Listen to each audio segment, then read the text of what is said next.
Hi, I wanted to make this quick video for you because I think it will demonstrate better than me writing it out.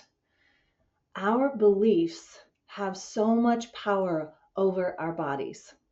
And I wonder, are your beliefs holding you back? This is a demonstration I did with my client this morning, and it was so real for them once they saw what was going on. So this is a really simple exercise you can try for yourself. And in terms of flexibility, let's just imagine first, you're just going to stretch all the way back, see how far you can go. Just stretch. And once you've stretched as far as you can go, what your max is right there, and that's that stopping point. Maybe there's pain stopping, or maybe it's like, oh, that's the stretch. That's as far as I can go. Okay, note that. Note where it's at. Okay, and you're going to come back straight and close your eyes and visualize in your mind's eye being able to open up and turn and rotate and stretch all the way around. Then go a little further in your mind's eye, go a little further in your mind's eye, go a little further in your mind's eye, being able to stretch all the way behind you. And then open your eyes and do that stretch again. Did you go further? That is the power of our beliefs. Now, when I did this with my client this morning, he laughed out loud because he couldn't believe it. First, because he had an injury in the arm that we'd been working with. But what happens is the brain has a patterned out map of your body. And just like with our thoughts, your whole life is mapped out by the thoughts you keep thinking. But what if those thoughts were lies? What if they weren't true? What if they were built on an old idea or someone else's idea or a concept that is no longer valid? Things like, I'm just big boned. I always plateau. My metabolism is off, or I have a slow metabolism. I'm just over 50 now. I can't get back in shape because I'm too old, etc.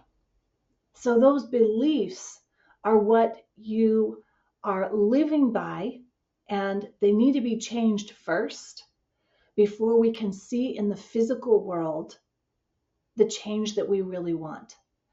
And that's why we have to work on the mind piece as well. So you'll see everything that I share, everything I coach about, it's not just movement, it's not just nutrition. Those are important, but it's mindset. And so that's what I wanted to share with you today, that little nugget. Perhaps somewhere in your mind, you have an old program playing.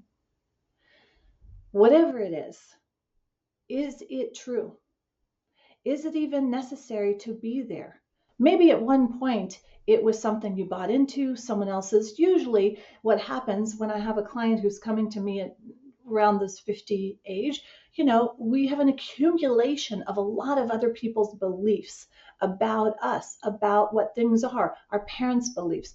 And there's an accumulation, we'll even call it baggage, of ideas that are not serving us, that are not serving you, that are not supportive of you and your ideal and your best self. So for you to try to do everything and eat and do the strong things of nutrition, and awesome if you're doing the right stuff, and really that's the easy part, without handling and addressing those thoughts that keep playing, which actually turn into beliefs, which actually turn into our behaviors, which actually become our temperament.